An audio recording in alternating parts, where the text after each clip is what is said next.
கிரகம் என்பதும் நட்சத்திரம் என்பதும் வேறு மாதிரியாக கண்டிப்பாக புரிந்து கொள்ளப்படாத ஒரு உன்னத சாஸ்திரம் தான் ஜோதிட சாஸ்திரம். நான் ஒரு லிஸ்டே கொடுப்பேன், அது கான்ட்ரவர்சியாக கூட போகலாம். நம்முடைய முன்னாள் முதல்வர்கள் அத்தனை பேரும் 95% பேர் பௌர்ணமியில் பிறந்தவங்க.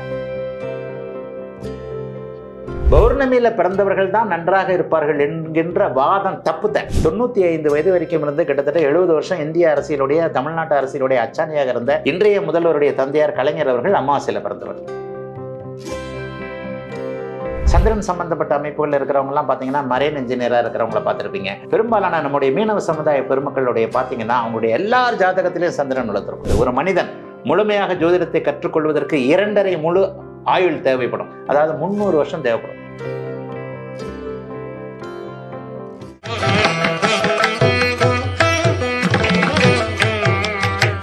திருவருள் டிவி நேயர்களுக்கு வணக்கம். நான் லதா சுப்பிரமணியன். இன்னைக்கு நம்ம கூட இணைஞ்சிருக்கிற சிறப்பு விருந்தினர், எல்லோருக்கும் பரிச்சயமான ஒரு முகம். இவருடைய முகம் எல்லா தொலைக்காட்சிகளையும் நம்ம பார்த்திருப்போம். அவர் தான் ஜோதிட கலையரசு திரு ஆதித்ய குருஜி அவர்கள்.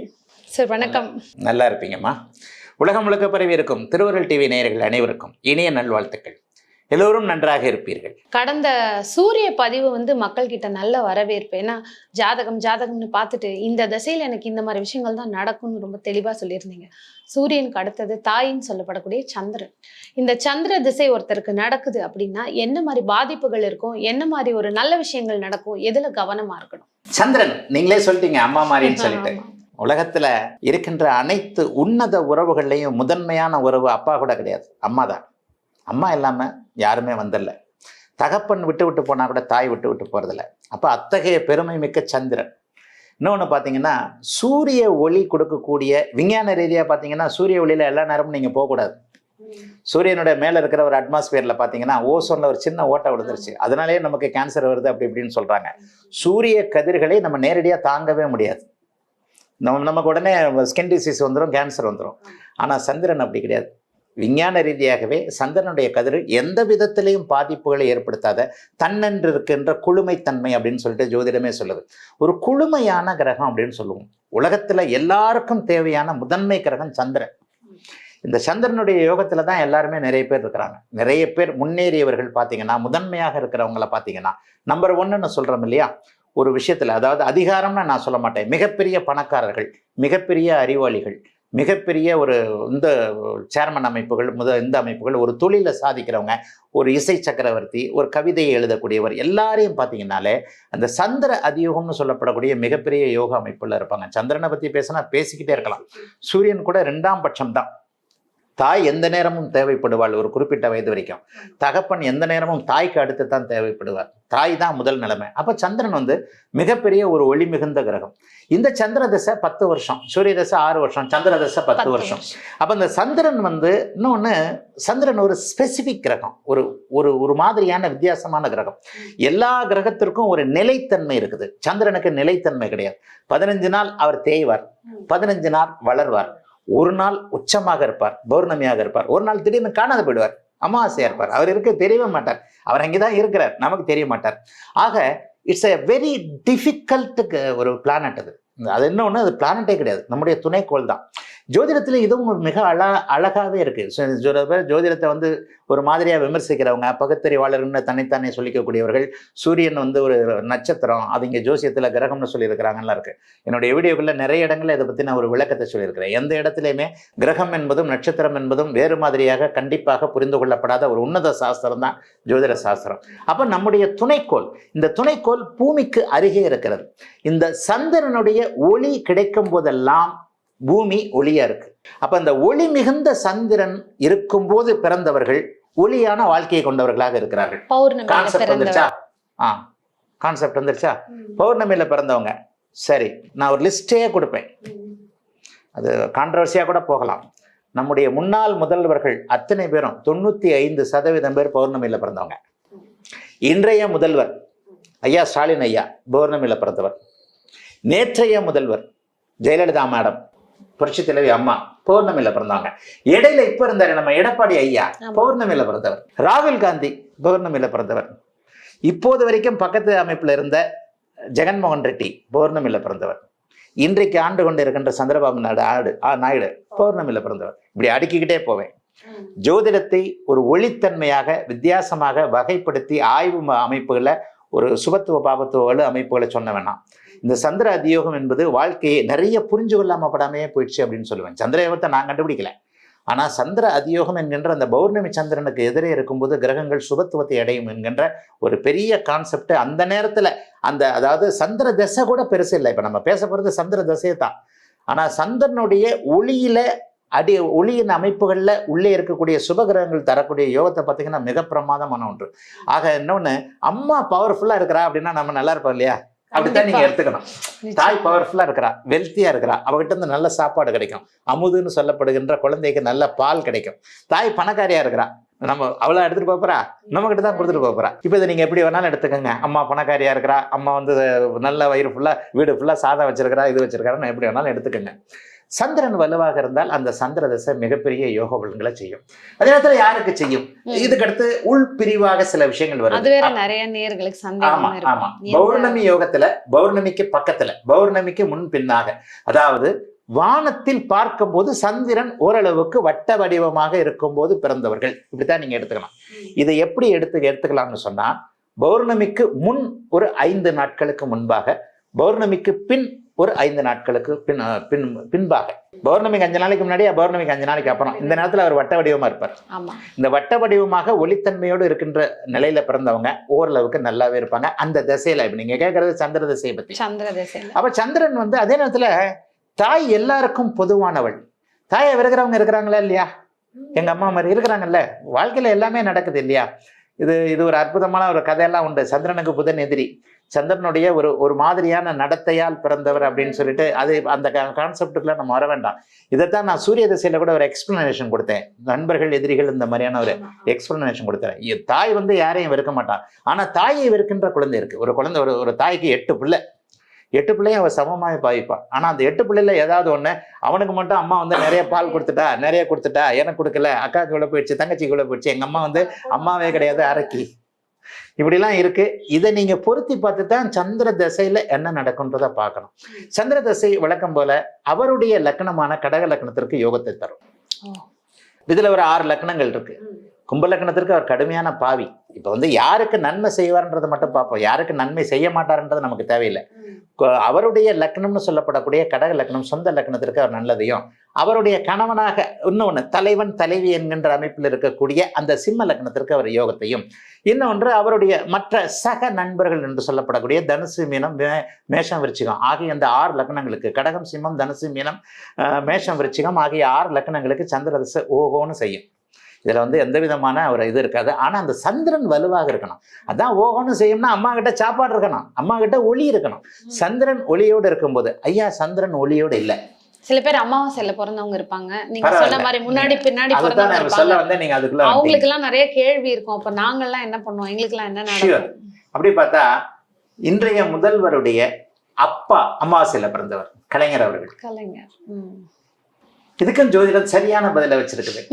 அந்த சூரியனும் சந்திரனும் இணைந்திருக்கும் போது பிறந்தவர்கள், அதாங்க அமாவாசை. அவர்களை அங்கே குரு பார்க்கணும், இல்லது இங்கே சுக்கிரன் இருக்கணும். இதைத்தான் நான் சுபத்துவல்னு சொல்றேன். இந்த இடத்துல வந்து விதிகளை விட விதி விளக்குகளுக்கு அதிக முக்கியத்துவம் கொடுக்கக்கூடிய சாஸ்திரம், பிரமாதமான சாஸ்திரம் இந்த சாஸ்திரம். அப்ப நீங்க இப்ப கேட்குற மாதிரி பௌர்ணமியில பிறந்தவங்க மட்டும்தான் நல்லா இருப்பானா? சரி, பௌர்ணமியில பிறந்து பிச்சை எடுக்கிறவங்க இல்லையா? இருக்கிறாங்க, கண்டிப்பா. அந்த நேரத்துல கிரகண தோஷம் இருக்கலாம். அந்த இப்ப நான் சொன்ன மாதிரி கும்ப லக்னத்திற்கு பௌர்ணமி யோகம் அப்படி ஒன்றும் பெரிய யோகத்தை செய்யாது. அதே மாதிரி தனுசு லக்னத்திற்கும் அட்டமாதிபதியாக அவர் வரும்போது பெரிய யோகத்தை செய்ய மாட்டார். எல்லாமே விதி விலக்கு தான். பௌர்ணமியில பிறந்தவர்கள் தான் நன்றாக இருப்பார்கள் என்கின்ற வாதம் தப்புத்த. அது ஒரு பொதுவானது, அது ஒரு விதி. அந்த விதிக்குள்ளேயும் சில விதிகள் இருக்கு. இப்ப நீங்க கேட்ட மாதிரி அமாவாசையில பிறந்தவர்கள் நன்றாக இல்லையா? நன்றாக இருக்கிறார்கள். 95 வயது வரைக்கும் இருந்து கிட்டத்தட்ட 70 வருஷம் இந்திய அரசியலுடைய, தமிழ்நாட்டு அரசியலுடைய அச்சாணியாக இருந்த இன்றைய முதல்வருடைய தந்தையார் கலைஞர் அவர்கள் அமாவாசையில பிறந்தவர். அதே மாதிரி அரசியல் எடுத்துக்கிட்டீங்கன்னா இப்ப நான் சொன்ன மாதிரி அமாவாசை அமைப்புல குரு பார்க்க பிறந்தவர், சுக்கிரன் இணைய பிறந்தவர், குரு இருக்க பிறந்தவர்கள் நல்ல விதமான தன்மைகளை இருப்பாங்க. இதைத்தான் நம்ம வந்து ஒரு விதிவிலக்கான, இது ஒரு விதமான பௌர்ணமின்னு தான். இது வந்து ஒரு ஆத்ம ஒளின்னு நீங்க சொல்லலாம். அமாவாசை சந்திரனை குரு பார்த்தால் இழந்த ஒளியை சந்திரன் திரும்ப பெறுகிறார் அப்படிங்கிறது அர்த்தம். அது என்ன ஒளி அப்படின்னு சொன்னா கண்ணுக்கு தெரிகின்ற ஒளி அல்ல, ஒரு மாதிரியான இன்ஃப்ராரெட் ரேஸ் மாதிரி நினைச்சுக்கோங்க. ஒரு வெளியிலிருந்து வானத்திலிருந்து வருகின்ற எல்லா ஒளிகளும் வேறு விதமான அகச்சிவப்பு கதிர்கள் புறச்சிவப்பு கதிர்கள்னா வருது இல்லையா, அந்த மாதிரியான கதிர் அமைப்புகள் கண்டிப்பாக உண்டு. ஆக சந்திரன் வலுத்திருக்க வேண்டும் 10 வருஷம். இந்த 10 வருஷ திசையில வந்து அம்மா சந்திரனால என்ன கிடைக்கும்?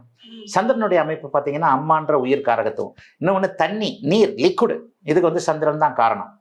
சந்திரன் சம்பந்தப்பட்ட அமைப்புகள் இருக்கிறவங்க எல்லாம் பார்த்தீங்கன்னா மரைன் இன்ஜினியராக இருக்கிறவங்கள பார்த்துருப்பீங்க. பெரும்பாலான நம்முடைய மீனவ சமுதாய பெருமக்களுடைய பார்த்தீங்கன்னா அவங்களுடைய எல்லார் ஜாதகத்திலையும் சந்திரன் வளர்த்துருக்கும். மீனவர்கள் உயிரை மதித்து போய் நமக்கு கடலுக்குள்ள போயிட்டு மீன் பிடிச்சிட்டு வந்திருக்கிறாங்க. ஆமா, ஆறு சம்பந்தப்பட்ட கடல்வாழ் உயிரினங்கள் சம்பந்தப்பட்ட மீன் சம்பந்தப்பட்ட விவசாயம் சம்பந்தப்பட்ட, நீர் இல்லாம எதையுமே செய்ய முடியாதுல்ல. விவசாயம் சம்பந்தப்பட்ட காய்கறி பழம் சம்பந்தப்பட்ட அனைத்து அமைப்புகள் இதெல்லாம் வந்து நான் இப்போ ஏற்கனவே சூரிய தசையில எக்ஸ்பிளைன் பண்ண மாதிரி உயிர்காரகத்துவம் ஜடக்காரகத்துவம். உயிரை கொடுக்கக்கூடிய அமைப்புல அம்மாவை குறிக்கிறார் சந்திரன். அவருடைய 10 வருடம் சந்திர தசை 10 வருஷம். அந்த 10 வருஷத்துல அவர் ஒளி மிகுந்த தன்மையோடு இருந்தால் தாய் நன்றாக இருப்பார். அவர் ஒளியற்ற தன்மையில் இருந்தால், ஒளியற்ற தன்மையில் என்ன, சந்திரன் சனியோடு சேர்ந்தால், சந்திரன் ராகுவோடு சேர்ந்தால், கிரகண தோஷ அமைப்புல இருந்தால், தானே ஒளியை இழந்திருந்தால், அமாவாசைக்கு அருகில் நெருங்கி இருந்தால், ஒரு மாதிரி நாங்க இன்னொன்னு சொல்லிடுவோம் 6, 8, 12 சொல்லிடுவோம். இப்ப போன இதுல வந்து சூரியன் 10ஆம் இடத்துல இருக்கும்போது பிறந்தவர் நல்லா இருப்பார்னு சொன்னேன். அப்ப சூரியனால் ஒளி வாங்கக்கூடிய சந்திரன் 4ஆம் இடத்துல இருக்க பிறந்தவர் நல்லா இருப்பார். ஏன்னா சந்திரன் 4ஆம் இடத்துல இருந்தா அந்த திக்பலம்னு சொல்லக்கூடிய ஒரு அமைப்பை சொல்றோம். அதே மாதிரி சூரியனுக்கு 2 இடங்கள்ல ஆட்சி உச்சம் என்ற மாதிரி சந்திரனுக்கும் 2 இடங்கள்ல ஆட்சி உச்சம். கடகத்தில் அவர் ஆட்சி, ரிஷபத்தில் அவர் உச்சம் என்கின்ற அப்படியே போய்கிட்டே இருக்கும் ஜோசியம். நீங்க உள்ள வாழ்நாள் முழுக்க எத்தனை வாழ்நாள் நடத்தாலும் ஜோதிடத்திலே சொல்லப்படுகிறது, ஒரு மனிதன் முழுமையாக ஜோதிடத்தை கற்றுக்கொள்வதற்கு 2.5 முழு ஆயுள் தேவைப்படும். அதாவது 300 வருஷம் தேவைப்படும். 300 வருஷம் நீங்க உயிரோடு இருந்தீங்கன்னா உங்களால ஜோசியத்தை முழுமையா கத்துக்க முடியும் அப்படிங்கிறது தான் உண்மை. ஆக இந்த அமைப்பின் அடிப்படையில சந்திரன் வலுவாக இருந்தால் ஒருவருக்கு நீர் சார்ந்த தொழில்கள் அமையும். மரைன் இன்ஜினியர், கப்பல்லையே மிதக்கிறது, கடல் சம்பந்தப்பட்டது, நீர் சம்பந்தப்பட்டது, விவசாயம் சம்பந்தப்பட்டது, காய்கறி சம்பந்தப்பட்டது, வாட்டர் கேன் சம்பந்தப்பட்டது, பால், வெள்ளை நிறமுள்ள பொருட்கள், பால் சம்பந்தப்பட்டது, குடிக்கும் அனைத்து அமைப்புகளும் சம்பந்தப்பட்டது. இது எல்லாமே சந்திரனோடது. இந்த தொழில் பண்றவங்க எல்லாமும் சந்திரன் வந்து நீங்க சொன்ன மாதிரி எழுதி தரேன், நீங்க கொண்டு வாங்க. இந்த தொழில் பண்றவங்க ஜாதகத்துல அது இருக்கிறத அப்படியே காட்டுறேன்னா ஜோதிடம் ஒரு நிச்சயமான விஞ்ஞானம். என்ன பாக்குறவங்களுக்கு ஈஸியா புரிஞ்சிடும். ஏன்னா அவங்கவுங்க என்ன தொழில் பண்றாங்கன்னு அவங்களுக்கு தெரியும். சோ நீங்க சொல்ற கருத்துக்கள் அவங்க கூட மேட்ச் ஆயிடும் கண்டிப்பாக. பெண்களுக்கு இன்னொன்னு பிடிச்ச ஒண்ணு மேக்கப் இல்லையா, அந்த மேக்கப்புக்கு அதிபதி அவர் தான். அழகு கலை நிபுணர்னு சொல்றோம் இல்லையா, சலூன் கடை வச்சிருக்கிறாங்க இல்லையா, முடி திருத்தும் கலைஞர்கள் எல்லாமே சந்திரன் தான். சந்திரனும் சுக்கிரனும் ஒரு கிரகம் வந்து தனிச்சு ஒண்ணு சேர்ந்துறது இல்லை. சில கான்செப்ட் அப்படியே கொஞ்சம் கொஞ்சம் மாறும். ஆக அந்த அழகு கலை நிபுணர்கள் சந்திரன் மனதுக்கு சம்பந்தப்பட்டவர். நீங்க ஒரு தைரியமான போல்டான ஆளா இருக்கிறீங்களா, நீங்க எப்படிப்பட்ட ஆளா இருக்கு, நீங்க சீட்டிங் பண்றீங்களா, நீங்க நல்லவனா கெட்டவனா, மனம் வலிமை வாய்ந்தவனா, அல்லது முன்னு எதுக்கெடுத்தாலும் ஓன உட்காந்துட்டு அழுகிறீங்களா, இதெல்லாம் சந்திரன் சம்பந்தப்பட்டது. மனம் சார்ந்த அத்தனை விஷயங்களும் சந்திரன் சம்பந்தப்பட்டது. அப்ப அந்த சந்திரன் வலுத்து அமர்ந்திருக்க பௌர்ணமி மாதிரி அமைப்புகளில் பிறந்திருக்கிறவன் ஒரு ஸ்ட்ராங்கான ஆளா இருப்பான். அமாவாசையில ஒரு மாதிரி நெருங்கின ஒரு வலிமையற்ற தன்மையில பிறந்திருக்கும் போது அவனுக்கு கொஞ்சம் கொஞ்சம் ஒரு மனம் சார்ந்த விஷயங்களை அடுத்தவங்க கொஞ்சம் பூஸ்ட் பண்ண வேண்டியிருக்கும். கவலைப்படாதப்பா இப்படி இப்படின்ட்டு. ஆக இவரைத்தான் நாங்க மனோகாரகன் சொல்றோம். மாதாகாரகன் மனோகாரகன் அர்த்தம். அப்ப மனம் சார்ந்த கவுன்சிலர்ஸ் இருக்கிறாங்க இல்லையா, சைக்கிரேசிஸ்ட், இவங்கெல்லாம் சந்திரன் சம்பந்தப்பட்ட இவங்க எல்லாம். ஆக ஒரு 10 வருடங்கள் சந்திரன் நன்றாக இருந்தால் அவர் இந்த விஷயங்கள்ல உங்களுக்கு பணம் தருவார். சந்திரன் நல்லா இருந்தா அம்மா நல்லா இருப்பாங்க. சந்திரன் கெட்டுப்போய் பலவீனமாக, நான் இப்ப சொன்ன மாதிரி அந்த திக்பலத்துல இல்லாம அமாவாசை அமைப்புல போன தடவை இவர் சூரியனும் சந்திரனும் ஒளி கிரகம். இந்த ஒளி கிரகத்துக்கு ஆப்போசிட் 2 கிரகம் தான், ராகு சனி கேது. இப்ப இந்த கிரகணத்தை தோஷத்தை, கிரகண தோஷம், ஏன்னா கிரகணத்தை கொடுக்கக்கூடியவர்கள் ராகு கேதுக்கள். அப்ப இந்த கிரகணத்தை கொடுக்கக்கூடிய ராகு கேதுக்களோடு சந்திரன் இணைந்திருந்து மறைவு அமைப்புகளை, அதாவது 6, 8, 12 சொல்லுவோம். ஒரு ஒளியற்ற தன்மையை கொடுக்கக்கூடிய சனியோடு 6, 8, 12 மறைஞ்சிருந்தா அந்த சந்திர தசை நல்லா இருக்காது. ஸோ இப்போ அதுல அப்பாவுக்கு வந்து கஷ்டம் அப்படின்ற மாதிரி இதுல அம்மாவுக்கு ஏதாவது சங்கடம் வர வாய்ப்பு இருக்கா இந்த தசைகள்ல? அம்மாவுக்கு சங்கடம் சில நேரங்களில் சந்திர தசையில அப்பாவை இழப்பது உண்டு. சந்திர திசையில அப்பாவை, சந்திர தசையில அப்பாவை இழப்பாங்க. நான் இப்போ ஒன்று கேட்குறேன், அப்பா இழந்தால் முதல்ல பாதிக்கப்படுவது யார்? அவ்வளோதாங்க, இதுதாங்க விஷயம். அம்மா பாதிக்கப்படணும்னா எது வேணாலும் நடக்கும். சந்திர தசையில சந்திர புக்திகள்ல அப்பா இறப்பார். அப்ப என்கிட்ட என்னோட ஸ்டூடெண்ட் எல்லாம் கேட்பாங்க, அம்மா தானே பாதிக்கப்படணும், அப்பா இறந்துட்டாரு. சைக்காலஜியா ஜோதிடத்தை பாருங்க. அப்பா இறந்தாருன்னா முதல்ல நீங்க இல்ல, முதல்ல வாழ்க்கையே போயிட்டது அம்மாவுக்கு தான். நமக்கு வேற கணவர் இருக்கிறார், நமக்கு வேற மனைவி இருக்கிறார், நமக்கு நம்முடைய குழந்தைகள் இருக்கிறார். ஆனா அப்பாவுடைய ஆதாரம் அம்மா தான். அம்மாவுக்கு தான் எல்லாமே போச்சு. நிச்சயமா. இப்ப புரிஞ்சிருச்சா? ஜோதிடத்தை அதனாலதான் சைக்காலஜியா பார்க்கணும்னு சொல்லுவேன். சந்திர திசையில அப்பாவோடக்கு இப்படி இருக்கு அப்படி இருக்கு அப்படின்ற போது சந்திர புக்திகள்ல சந்திர திசையில அப்பாவை கவனின்னு சொல்லுவேன். ஏன்னா தாயும் உடல் ரீதியா பாதிக்கப்படலாம், ஆனா தாய் மன ரீதியா பாதிக்கப்படுறது தந்தையை இழந்தால், அவங்களுடைய கணவர் இறந்துடுறார். அப்ப அது வந்து தூக்கம் இல்லாத ஒரு நிலைமை, எதிர்காலத்தை பத்தின ஒரு பயம் வந்துருது. பிள்ளைங்க எத்தனை தான் இருக்கட்டுமே, புருஷன் முக்கியம் இல்லையா? கண்டிப்பாக முக்கியம். அப்ப அந்த வகையில ஜோதிடம் இட்ஸ் எ சைக்காலஜி. இந்த விஷயத்தை நீங்க புரிஞ்சுக்கிறதுக்கு உங்க ஜாதகத்துல புதன் வலுக்கணும்னு நான் சொல்லுவேன். ஜோதிட காரகன், ஜோதிடத்திற்கு அதிபதியான புதனும், அதனை எடுத்து இந்த சந்திரனும். சந்திரகேந்திரத்தில் இருக்கக்கூடிய புதனுக்கு வலு அதிகம். ஆக சந்திரனுடைய அதியோக அமைப்புகள், சந்திரகேந்திரம், சந்திரனே ஒரு நீச்ச பங்கத்தை கொடுக்கக்கூடியவர் சந்திரன் தான். அதாவது இந்த விருச்சிக ராசியில பிறந்தவங்க எல்லாருக்குமே சந்திரன் நீச்சமா இருக்கும். ஸோ அவங்களுக்கு எப்பவுமே வந்து கொஞ்சம் மைண்ட் லெவல்ல அப்செட்டா இருப்பாங்க. இது வந்து சந்திரன் பாதிக்கும்ன்ற மாதிரி நிறைய விஷயங்கள் வந்து யூடியூப்ல பாக்குறாங்க ஜோதிடம். இது உண்மையா? பயங்கரமா சொல்றீங்களே. இந்த நூற்றாண்டுல ஒரு 10-20 வருஷத்துக்கு முன்னாடி, உங்களுக்கு எல்லாம் தெரியுமா தெரியாது, எங்களுக்கு தெரியும், கண்கண்ட தெய்வமா வாழ்ந்த காஞ்சி மகாமுனிவர் தெரியுமா? அவர் விருச்சிக ராசிக்காரர். அனுஷ நட்சத்திரம். அவர் அனுஷ நட்சத்திரம். மகாபெரியவர் காஞ்சி முனிவராக காஞ்சி தெய்வமாக இருந்து இன்றைக்கும் அருள் பாலித்துக் கொண்டிருக்கின்ற மகாபெரியவர் அவர்கள், அவருடைய அவதார நட்சத்திரம் அனுஷ நட்சத்திரம். அவர் மட்டும் என்ன இதா இல்லையா? இதெல்லாம் சும்மா நான் இப்போது சொன்ன மாதிரி நீங்க கொடுக்கக்கூடிய இந்த கிளாரிட்டி நிறைய மக்களுக்கு வந்து ஒரு தெளிவை கொடுக்கும். ஏன்னா இந்த மாதிரி சொல்லி சொல்லி அவங்க உண்மையிலேயே டவுனா இருக்கும்போது, நம்ம இந்த ராசினால தான் நம்ம டவுனா இருக்குமோன்ற ஃபீல் நிறைய பேருக்கு மனசுல இருக்கும். விதி விலக்கு. அனுஷ நட்சத்திரத்துல பிறந்தவங்க எல்லாருமே மகாபெரியவரா ஆகிவிட முடியாது. நிச்சயமா முடியாது. அதே நேரத்துல விருச்சிக ராசியில பிறந்தவங்க எல்லாருமே ஒரு மாதிரியான மனநிலை கொண்டவர்கள் அப்படின்னு சொல்ல முடியாது. இப்ப மகாபெரியவர் அவர்கள் பௌர்ணமியில பிறந்தவங்க, வைகாசி விசாகத்திற்கு அடுத்த நாள் பிறந்தவங்க, வைகாசி மாசம் பிறந்தவங்க. அந்த பௌர்ணமி, இப்ப இந்த பௌர்ணமி வந்துருச்சா? இது வரைக்கும் பௌர்ணமியை பத்தி எத்தனையோ பேர் சொல்லிட்டு வந்தோன்னா, ஐயா மகாபெரியவர் அவர்கள் நம்முடைய இந்து தர்மத்தின் தலைவராக இருந்தார். அவர் துறவிதான், சன்னியாசி தான், ஆனா மதத்தின் தலைவர். ஏகப்பட்ட அமைப்பு அவர் சொன்னா, அவர் கைகாட்டினா அவ்வளவு நடந்தது இல்லையா?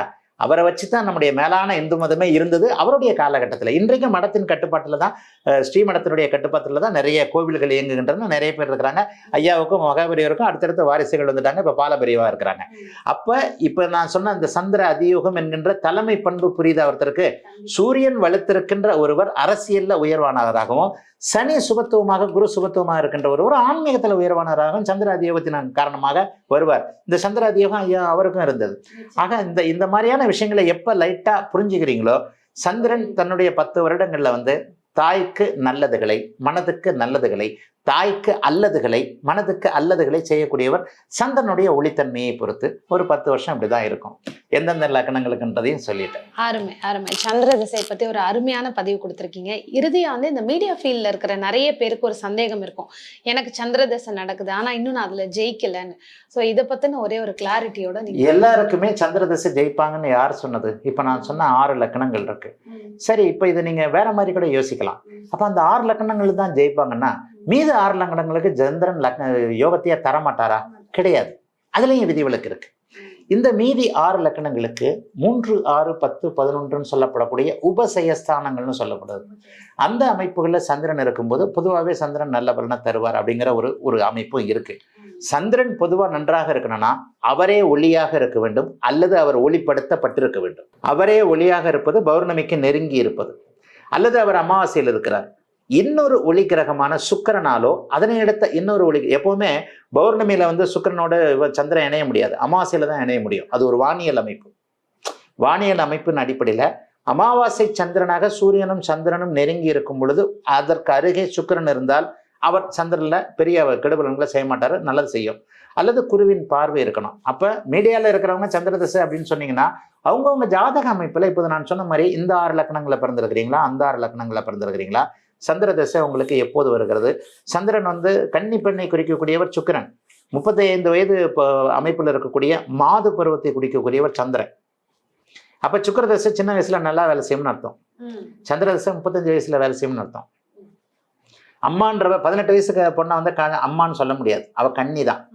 அந்த காலத்துல வேணா 5 வயசுல கல்யாணம் பண்ணாங்க அப்படி இப்படின்னு சொல்லலாம், வாதத்திற்காக சொல்லலாம். எல்லாமே ஜோதிடத்துல நுணுக்கமான விதிகள். அந்த நுணுக்கமான விதிகளை நீங்க நுணுக்கமா சைக்காலஜி ரீதியாக தான் புரிஞ்சுக்கணும். சந்திரன் இளம் வயது மாதுவை குறிக்கக்கூடிய ஒரு அமைப்பு. ஊடகத்திற்கும் இவருக்கும் சம்பந்தம் கிடையாது, சந்திரனுக்கும். ஆனா சந்திரன் பொதுவாக தாய் என்கின்ற அமைப்புல மொத்த ஜாதகத்துக்கும் அவர் தான் அமைப்பு.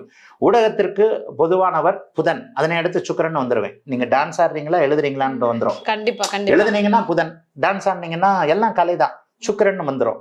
இந்த சந்திரனும் இந்த புதனும் சுக்கிரனும் சந்திரனுக்கு நேரெதிரே அதியோகத்துல இருந்தா நீங்க ஜெயிக்க போறீங்க. அருமை. சந்திர திசையில ஜெயிக்க போறீங்க அல்லது புதன் திசை சுக்கிர திசையில ஜெயிக்க போறீங்க. ஜோதிடம்ன்றது இப்ப நீங்க வந்து எந்த கையில வந்து சாப்பிடுறீங்க அப்படின்னு கேட்டீங்கன்னா அந்த கையில சாப்பிடுறோம். எந்த விரல்ல சாப்பிடுறீங்கன்னு கேட்டா எப்படி சொல்லுவீங்க? கண்டிப்பாக 5 விரலாலேயே எடுத்து தானே சாப்பிடுறீங்க, கட்ட விரல மட்டும் எடுத்து நான் சாப்பிட்றேன்னு சொல்ல முடியாதுல்ல. அப்ப இந்த காம்பினேஷன் ஒரு கைக்குள்ளேயே இந்த ஒரு 5 விதமான காம்பினேஷன்ஸ் இருக்கும் பொழுது அப்ப ஜோதிடத்திற்குள்ள ஆயிரக்கணக்கான காம்பினேஷன்ஸ். இது நீங்க தெரிஞ்சுக்கிறதுக்கு இந்த ஒரு ஜென்மம் பத்தாது. ஓரளவிற்கு நமக்கு ஒரு 5% 10% தெரிஞ்சுக்கிறத வச்சு நம்ம இதை சொல்றோம், அவ்வளவுதானே தவிர சந்திர தசை சரியான ஒரு அமைப்புல அதியோக அமைப்புல சரியான பருவத்துல நீங்க பருவத்துல எல்லா திசைகளும் உண்டு. எல்லா திசைகளும் சனி திசை கிளப்பருவத்துல வரணும், ஏன்னா அவர் காலம் நொண்டியாக்குவார். ஆக எல்லாவற்றுக்கும் ஒவ்வொரு பருவம் இருக்கு, அது ஒவ்வொரு திசையிலையும் ஒவ்வொரு அமைப்புகள்லையும். அப்ப சரியான பருவத்துல மனம் சரியாக இருக்கக்கூடிய பருவத்துல, மனம் சரியாக இருக்கணும்னா சின்ன வயசுல மனசு சரியா இருக்காது. சின்ன வயசுல நமக்கு ஒரு பேரிழப்பு வருகிறது, அப்போ கூட நம்ம அதை உணர மாட்டோம். நம்ம பாட்டில் ஜாலியாக விளையாண்டுக்கிட்டு இருப்போம். ஒரு குடும்பத்தில் ஒரு பெரிய துக்கம் நடந்துருதுன்னு வச்சுக்கோங்க, சின்ன குழந்தைங்க அது பாட்டில் விளையாண்டுக்கிட்டு இருக்கோம். நமக்கு ஒரு மாதிரி பாவமாக இருக்கும், ஐயோ இந்த குழந்தை இப்படி ஆடிக்கிட்டு இருக்கே, குழந்தையோட அப்பா இப்படி ஆயிட்டாங்களே, அம்மா இப்படி ஆயிட்டாங்களே. ஆனால் அந்த குழந்தைக்கு தெரியவே தெரியாது. ஒரு 3 வயது குழந்தை 4 வயது குழந்தை பசிக்குதுனாலும் அது பாட்டில் ஓடி பிடிச்சி விளையாண்டுக்கிட்டு இருக்கோம் அந்த ஒரு துக்க வீடுகளில். அது மாதிரி அந்த குழந்தைக்கு சந்திரதசனால தான் என்ன தெரியும்? ஒண்ணுமே தெரியும். ஸோ எல்லாவற்றிற்கும் சில விதமான பொருத்த வழிமுறைகள் ஜோதிடத்தில் இருக்கின்றன. சந்திரன் இப்பொழுதுதான் வர வேண்டும், இப்படித்தான் வர வேண்டும், இந்த நிலைமையில தான் இருக்கணும். இருட்டா போச்சியா, நான் அமாவாசையில பிறந்துட்டேன், பரவாயில்ல கவலைப்படாத, சுக்கிரன் குரு சேர்ந்திருந்து சுக்கிரனுடைய குருவுடைய தன்மைகள் உனக்கு அங்கே இருக்குமாயின் நீ பௌர்ணமிக்கு நிகரானவன். இந்த மாதிரியான அமைப்புகள் இருக்கு. ஸோ விதிவிலக்குகள் இதுக்குள்ளதான் அந்த ஜோதிடமே இருக்கு. சரிங்களா? அருமை அருமை. சந்திர திசை ரொம்ப சுவாரஸ்யமாவும் கேட்கறவங்களுக்கு மனசுல தெளிவான ஒரு பதிவை கொடுத்திருக்கீங்க. அடுத்த ஒரு பதிவுல இதே மாதிரி அடுத்தடுத்த திசைகளை பத்தி நம்ம பார்க்கலாம். அருமையான பதிவு கொடுத்ததுக்கு நன்றி சார். வாழ்த்துக்கள். எல்லோரும் நன்றாக இருப்பீர்கள்.